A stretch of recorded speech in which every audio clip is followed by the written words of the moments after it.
how I went from 5 figures to 6 figures to 7 figures and to 8 figures. This is a new episode series that I'm releasing talking about all of those key lessons, alchemy, gold, all the inner work, all of the energetic identity shifts that I've had to embody and learn to unlock new and new and new levels of wealth in my life. Now, I am a human design 4-6 emotional authority projector, which means that I teach best. Like my biggest wisdom and sacred work comes from my actual lived embodied expression and the lessons that I've learned and embodied. So, this is not going to be things that I've read in a book or something that I learned in a class. This is stuff that I actually experienced and went through to unlock these next phases. Okay, so in episode 1, which is this one, we're just going to kind of set the tone and the overview and share with you some of the key things that I learned. And then in episode 2, we'll talk about deeply going from 5 to 6 figures. Episode 3 will be 6 to 7 figures. Episode 4 will be 7 to 8 figures. And then the following episodes will depend on you. The things that you ask me about, to riff on, to talk about in the comments will inform not only the future episodes, but also what to put in each episode. Because as a 4-6 projector, I do best when I'm responding to your invitation. So invite me to talk about things and I'll talk about things. Okay. So, number one thing I will say is that what I've learned as a 44-year-old 8-figure content creator, 8-figure deca millionaire, a mom, wife, someone that really wanted to create legacy and wealth in all areas of life, right? Like as a mom, I can't be like over optimizing work at the expense of my family. Like everything has to come with me. So one of the biggest things I've learned is that at each level, there's codes. There's codes of growth for you. And when you learn to extract those codes and embody the lessons, that's when the next level will unlock. And I have the best example of this. So my first job ever when I was 16, 17 years old was in retail. And in retail, I was making $7.25 an hour. And I was working really hard as I always do. I always come with a positive attitude and put everything in all I got into everything I do. I was a team player, great attitude. My coding at the time was like, whatever I put, I get back, right? Like I put all this effort, and what I was worth at that time, being a 16, 17-year-old, was $7.25 in the marketplace. That's what I got paid.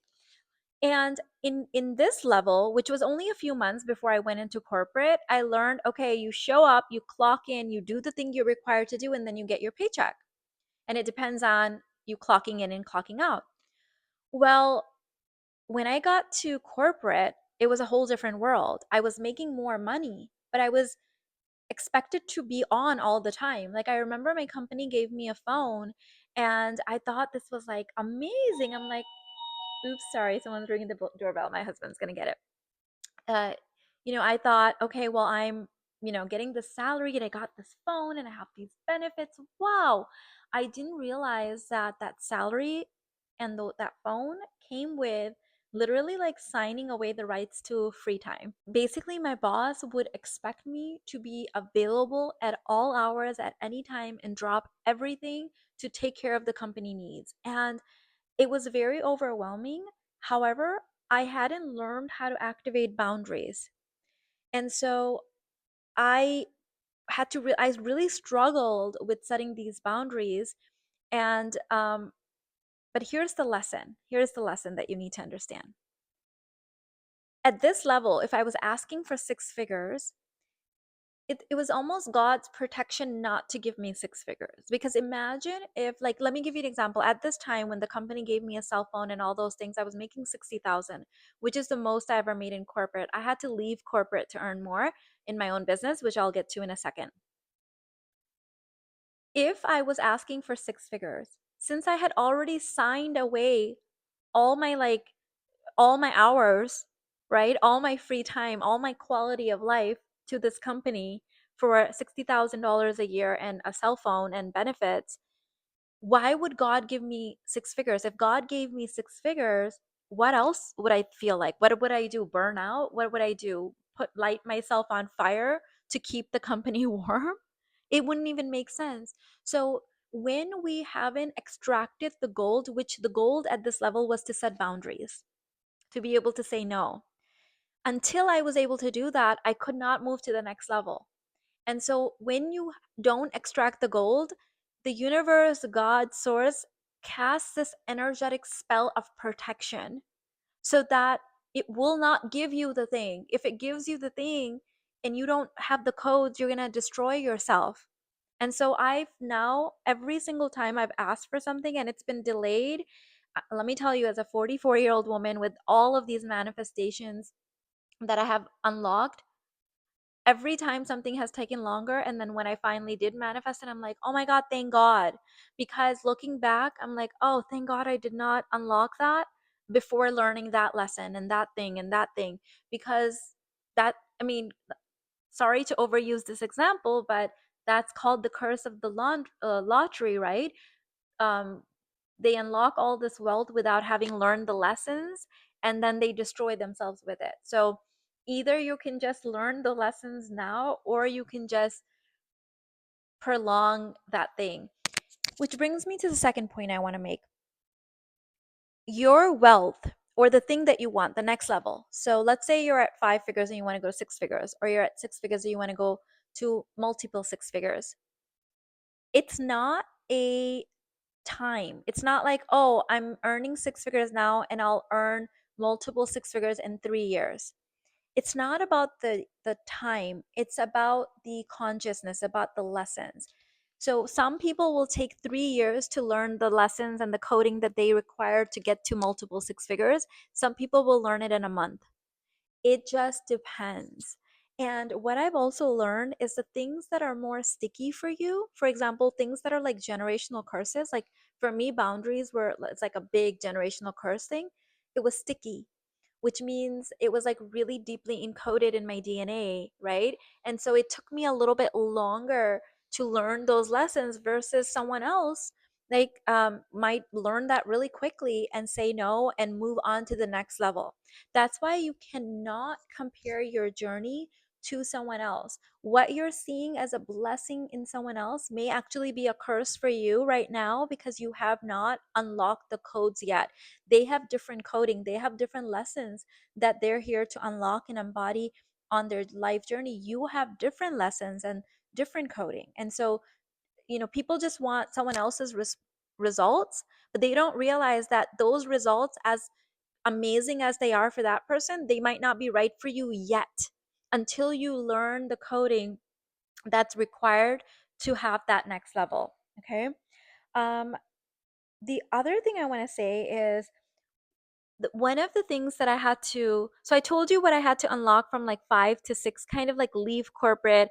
And at six figures, how I unlocked six figures was when I left corporate and got into real estate as a business. My mom was killing it in the real estate business. And so I knew that she was a really great role model for me and she could mentor me. And so under her guidance, I started real estate. And that first year I made six figures. And the following year I made multiple six figures. And I was able to just get that guidance from her. And that's the next thing I want to share with you. Surround yourself, whether it's in person or online, with people that are that do hard things but do them with ease. Okay, we think that doing ease is about choosing easy. It's not about choosing easy. It's about choosing hard but letting it be easy. And that was my mom. My mom was the kind of person that you're never going to hear her complain. You're never going to hear her, like, she was very much in like solution consciousness. She would see a problem and she would immediately go into solution consciousness. And so having her as someone to mentor me was gold. Okay, because there was a lot of people in the real estate industry that was always complaining, always talking about there's never enough clients, blah blah blah. Not my mom. Okay, and so that's why the minute she entered her real estate office, she was working, like she was in an agency before we started our own, and there were 200 agents in her office, and she immediately became the number one seller, like immediately, with no prior real estate experience, right? She just got her license, like she just hit the ground running, because she just doesn't, she wouldn't take on those limiting beliefs. And she saw, especially I think being an immigrant, like she saw the United States as like this gold mine of opportunity, and that's how she moved. That's how she functioned, right? So she didn't take on the limiting beliefs of other people. When I to unlock, to go from six figures to seven figures, the biggest thing I had to unlock, the code, was to work less. Now, don't get this wrong. Oh my god, don't get this wrong. A very immature version of working less is what most people have. And I had this too. I'll share an example in a minute. The immature version is that once I'm rich, or once I have this many hours or this much money, I'm never gonna work again. That's a very immature way of looking at money, and that will get you to base level survival, but you're never gonna be wealthy from that. I've never seen anyone become wealthy from that attitude, because it's just so immature, and wealth requires maturity. I had this too. When I was 21 years old, I was sitting in one of my classes at Northwestern University, and my least favorite professor, I had the best professors at my university, but my least favorite professor, who was an English professor, you could tell she didn't really like teaching, she didn't like her job. These words came out of her mouth and they changed my life. So much so that I talked about this in my Lady Balls book. Like this is like it belongs in the book of my life. She said the statement. She said, if I had $1 million, I would put it in the bank, live off the interest, read all day, and never and never see anyone, talk to anyone, just read all day. And I was like, wait, what? That's an option? Like, I did not even know this was a thing. I was like 20, 21 years old. I was like, oh my God, here's why. I love reading. I'm an introverted. I didn't want to deal with all the corporate BS and all the stuff, right? That comes with working a corporate job. And I was like, yes, I need $1 million, put them in the bank, live off the interest, read all day, and don't have to deal with anyone. At this time, what I didn't know is that there's a whole world of passionate work, your calling, where once you get that, all you want to do is work. And so, a more mature definition of freedom that I now embody is that I want to retire from everything else in life, all the BS, all the matrix stuff, all the nonsense, so that I can work in the thing that's my calling. And when I'm activated in the thing that's my calling, it's not about working less, it's about working more, because I love it. It's like play. It like activates me. It like lights me up. It's my soul's like, she figured it out. This is our thing. This is our jam, right? So at 21, I had like a very immature version of like work. And once you activate your calling, that's when you're like printing money. Okay, it's like falling into your lap from like a million different sources. Okay, like it's you don't just have one source, you have multiple sources. And so that's where I think what's missing for a lot of people is when you're in the consciousness of, I want to quit my job, I hate my job, I hate working, I'm going to be rich and never work. Often the consciousness also is a confusion. Like sometimes I've gotten comments like, if you're so rich, why do you work? Or if I was rich, I wouldn't be working, I would be sitting on a beach. And that's awesome for you, but you could only get to survival from that perspective. Okay, wealth, legacy, your calling, your soul's mission is, you're going to want to continue doing that. Okay, it's like breathing, it's like joyful, it's like pleasure, it's that is like sitting on the beach. In fact, I've done my calling from many beaches all over the world. That feels great, but sitting in my home also feels great. Like doing it from anywhere, doing it from my car. Okay, live streaming my calling from my car feels great. I've done it from all the places and all over the world. because that's how you feel when it's your calling. That's why you see the wealthiest people on the planet continuously working. Everyone else who's still like in survival sees that as greed. It's not greed, it's their calling. That's what God designed them to do. Okay, they love it. And so once you find that thing, you're gonna want to retire from everything else, and you're gonna want to continue doing this thing. Okay, let me see if I had any other notes for transmission number 1, episode 1.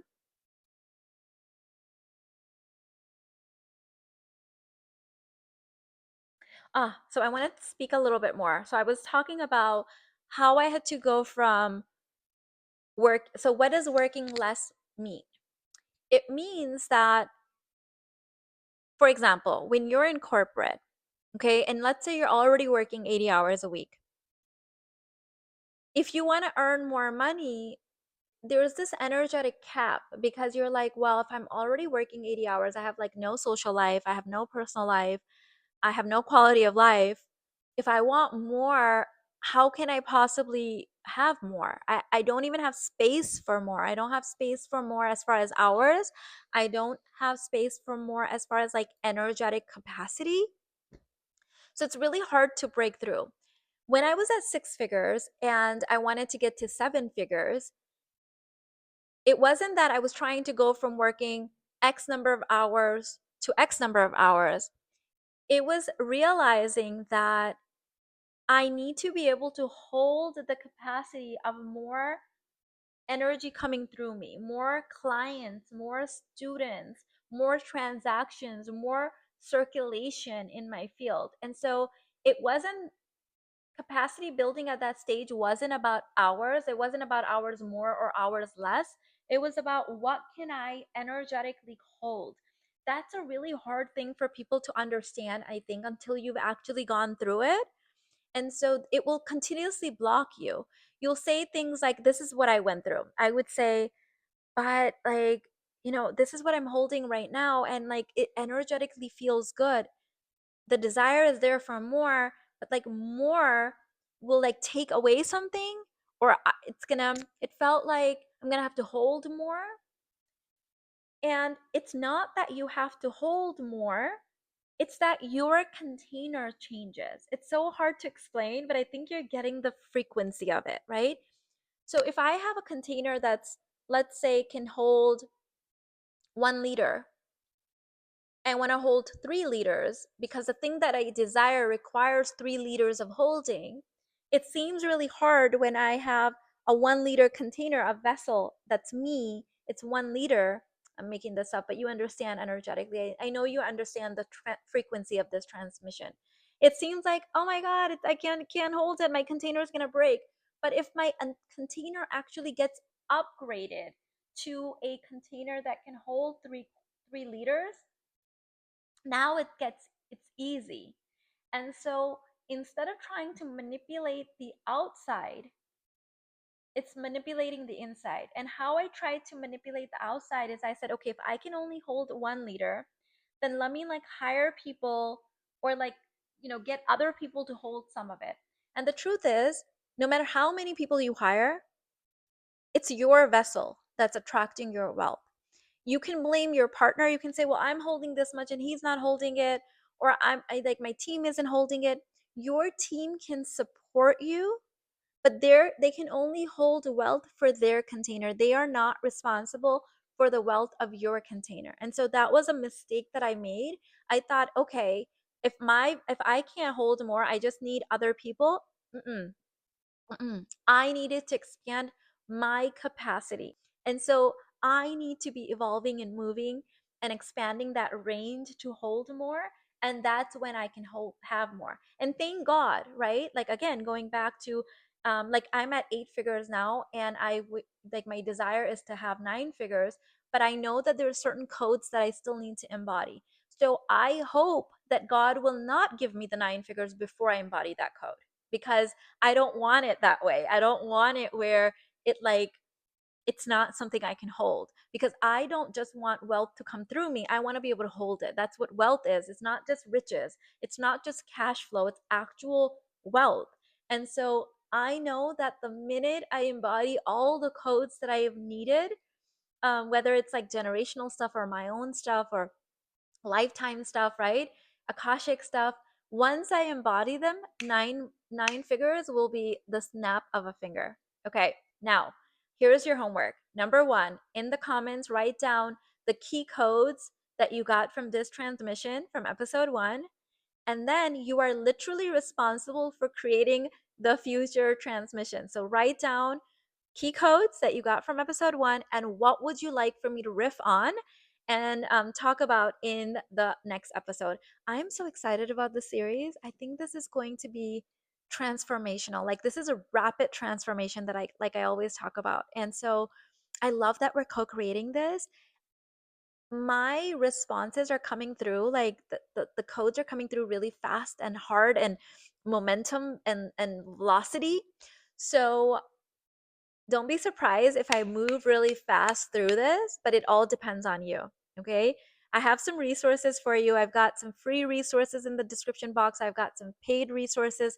Check that out. I love you so much. I'll see you in the next one. Bye.